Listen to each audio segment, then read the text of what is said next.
매일 성경과 함께하는 오늘의 큐티 시간입니다.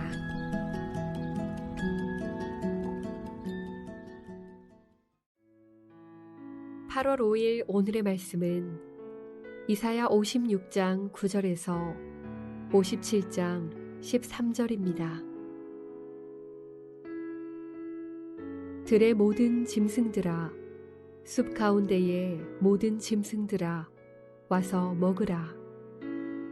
이스라엘의 파수꾼들은 맹인이요 다 무지하며 벙어리 개들이라 짖지 못하며 다 꿈꾸는 자들이요 누워있는 자들이요 잠자기를 좋아하는 자들이니 이 개들은 탐욕이 심하여 족한 줄을 알지 못하는 자들이요 그들은 몰지각한 목자들이라 다 제 길로 돌아가며 사람마다 자기 이익만 추구하며 오라, 내가 포도주를 가져오리라. 우리가 독주를 잔뜩 마시자. 내일도 오늘같이 크게 넘치리라 하느니라. 의인이 죽을지라도 마음에 두는 자가 없고 진실한 이들이 거두어감을 당할지라도 깨닫는 자가 없도다. 의인들은 악한 자들 앞에서 불리어 가도다. 그들은 평안에 들어갔나니 바른 길로 가는 자들은 그들의 침상에서 편히 쉬리라. 무당의 자식, 간음자와 음녀의 자식들아, 너희는 가까이 오라. 너희가 누구를 희롱하느냐? 누구를 향하여 입을 크게 벌리며 혀를 내미느냐? 너희는 패역의 자식, 거짓의 후손이 아니냐? 너희가 상수리 나무 사이 모든 푸른 나무 아래서 음욕을 피우며 골짜기 가운데 바위 틈에서 자녀를 도살하는도다. 골짜기 가운데 매끄러운 돌들 중에 내 몫이 있으니 그것들이 곧 내가 제비 뽑아 얻은 것이라. 또한 내가 전제와 예물을 그것들에게 드리니 내가 어찌 위로를 받겠느냐. 내가 높고 높은 산 위에 내 침상을 베풀었고 내가 또 거기에 올라가서 제사를 드렸으며 내가 또 내 기념표를 문과 문설주 뒤에 두었으며 내가 나를 떠나 벗고 올라가서 내 침상을 넓히고 그들과 언약하며 또 내가 그들의 침상을 사랑하여 그 벌거벗은 것을 보았으며 내가 기름을 가지고 몰렉에게 나아가되 향품을 더하였으며 내가 또 사신을 먼 곳에 보내고 스오레까지 내려가게 하였으며 내가 길이 멀어서 피곤할지라도 헛되다 말하지 아니함은 내 힘이 살아났으므로 쇠약하여지지 아니함이라. 내가 누구를 두려워하며 누구로 말미암아 놀랐기에 거짓을 말하며 나를 생각하지 아니하며 이를 마음에 두지 아니하였느냐. 내가 나를 경외하지 아니함은 내가 오랫동안 잠잠했기 때문이 아니냐. 내 공의를 내가 보이리라. 내가 행한 일이 내게 무익하니라. 내가 부르짖을 때에 내가 모은 우상들에게 너를 구원하게 하라.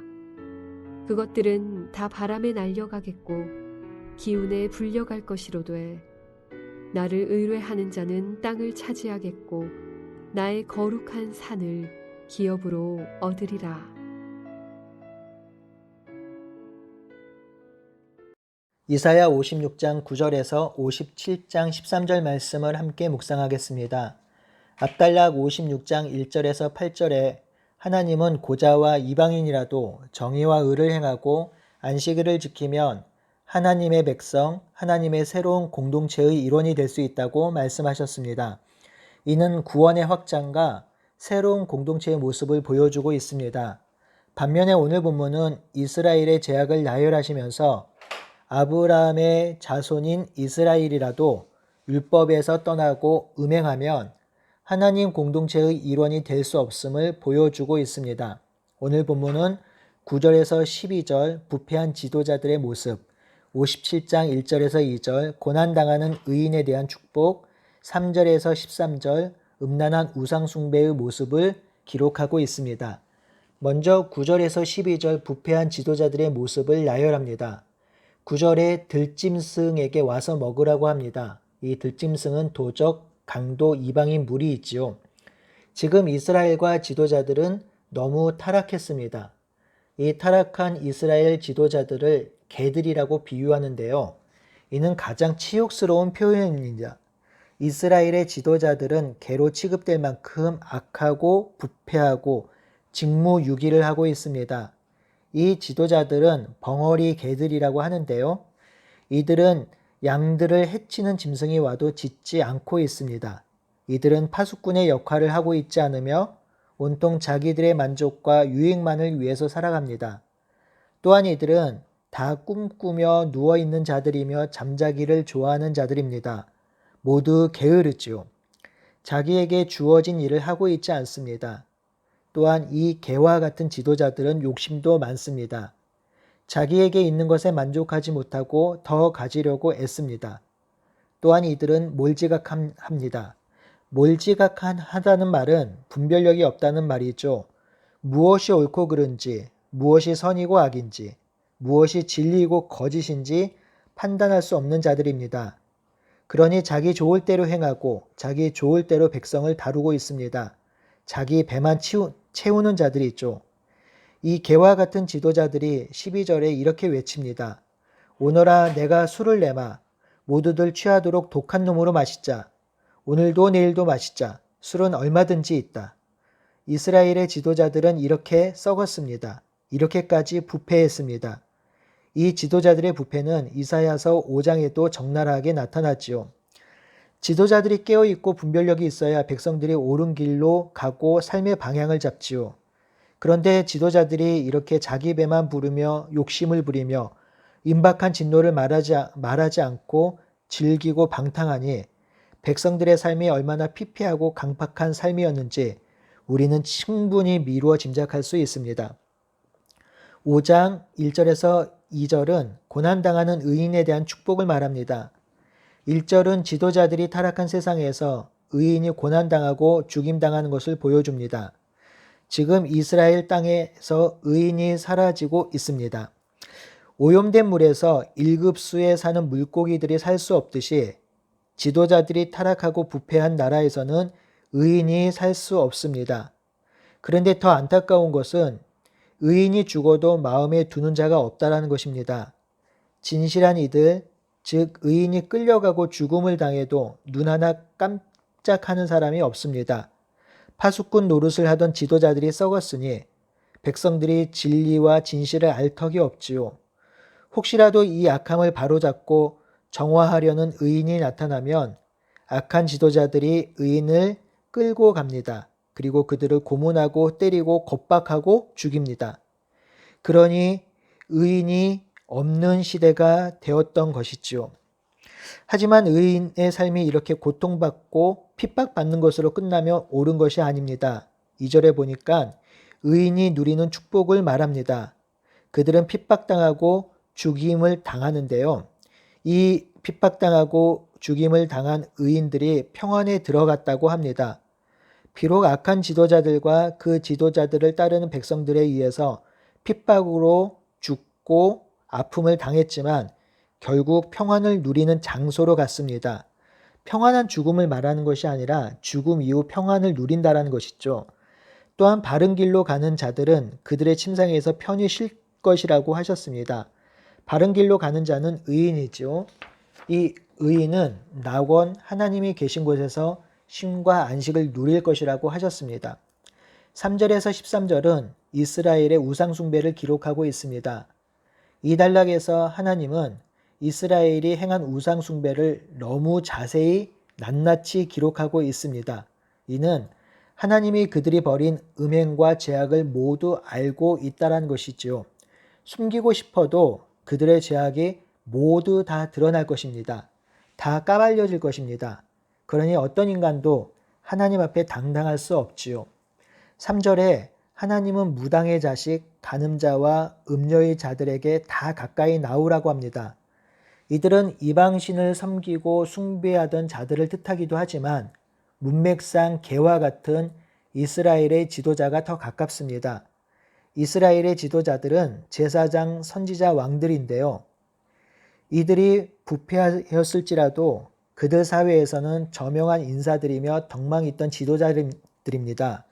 그런데 그들을 향해서 무당의 자식, 가는 자, 음녀의 자식이라고 합니다. 이렇게까지 표현한 이유는 그들의 부패함도 있었지만 그들이 하나님을 조롱하고 희롱하며 혀를 내밀며 놀리는 행위가 있었던 것으로 보입니다. 어려운 일을 당할 때 하나님을 원망한 것이겠지요. 자신들의 우상 숭배와 음행으로 징계를 받은 것인데 그 징계받은 것을 모르고 하나님을 원망하는 어리석은 일들을 행했던 자들이 이스라엘의 지도자들이었습니다. 5절부터는 이들의 우상 숭배의 모습이 적나라하게 드러납니다. 상수리 나무 아래서 음욕을 행합니다. 이는 바알에게 제사 드리는 모습이지요. 또한 골짜기에서 자녀를 도살합니다. 실제로 흰농 골짜기에서 어린아이들을 제물로 바치는 악한 이교 제사가 있었습니다. 7절 그들은 이교 제사를 드리면서 행해진 성적 행위와 음란한 행위를 하였습니다. 8절에 집안에서 벌어진 우상 숭배를 고발하는데요. 당시 가정마다 수호신들과 조상신들이 있었는데 우상 숭배가 공적인 제단뿐만 아니라 집에서도 이루어졌음을 보여주고 있습니다. 9절은 몰렉까지 섬겼다고 합니다. 몰렉은 모압의 신으로 너무나도 가증한 우상입니다. 놀라운 것은 이 몰렉을 섬기기 위해 스스로 스올까지 내려갔다고 하지요. 아무리 멀어도 그들은 우상을 섬기고 또 우상신을 사들이기 위해서 힘쓰고 애썼습니다. 그런데 더 가증한 것은 우상을 섬기면서도 여호와께 순종하고 있다고 말하는 것입니다. 하나님께서는 우상 숭배를 하는 이스라엘이 우상 숭배를 돌이켜 하나님께 돌아오기를 바라는 마음으로 침묵하셨는데 이스라엘은 하나님이 자신들에게 무관심하셨다고 하나님을 원망합니다. 이제 12절에 하나님께서 말씀하십니다. 우상 숭배자들이 스스로 잘했다고 행한 모든 것들은 아무런 도움이 되지 못한다고 합니다. 왜냐하면 하나님이 악한 지도자와 그들을 따르는 백성들의 악행을 모두 드러내실 것이기 때문입니다. 또한 하나님이 심판하실 때에 그들이 섬기던 우상은 아무런 힘과 도움이 되지 못할 것입니다. 그 우상은 죽었기 때문에 바람에 날려가고 입김에 사라질 것입니다. 오직 하나님을 신뢰하는 의인만이 땅을 유산으로 받고 하나님의 거룩한 성을 상속받을 것입니다. 이스라엘 백성이 처음부터 이러진 않았습니다. 처음에는 아주 조금만 우상을 섬겼겠지요. 그러다 우상을 섬기는 것이 더 좋아집니다. 하나가 둘이 되고 둘이 넷이 됩니다. 어느 시기가 지나니 지도자들이 죄악이 만연해집니다. 더욱 타락합니다. 의인은 선지자는 그들의 죄악을 지적합니다. 그러자 자신의 죄악을 숨기고 싶어서 의인을 핍박하고 죽입니다. 의인이 사라지니 사회가 오염되고 부패하고 악으로 가득합니다. 죄악의 악순환이 벌어집니다. 이때부터는 죄악이 큰 힘이나 노력 없이 죄를 생산해냅니다. 처음부터 큰 죄로 무너지지 않습니다. 그러니 우리 삶의 작은 죄라도 민감하게 반응하고 그 죄가 나를 지배하지 못하도록 해야 합니다. 이 일은 우리의 힘과 능력으로 할 수 없습니다. 우리 안에 내주하시는 성령님께서 생명의 빛을 비추셔야 가능합니다. 그 성령을 통해 우리는 더욱 거룩해지고 의로운 삶을 살아가게 되는 것입니다. 그러니 오늘도 내주하시는 성령과 더불어 죄를 거부하고 하나님의 말씀을 따라 사는 하루가 되기를 간절히 바라고 소원합니다. 아멘.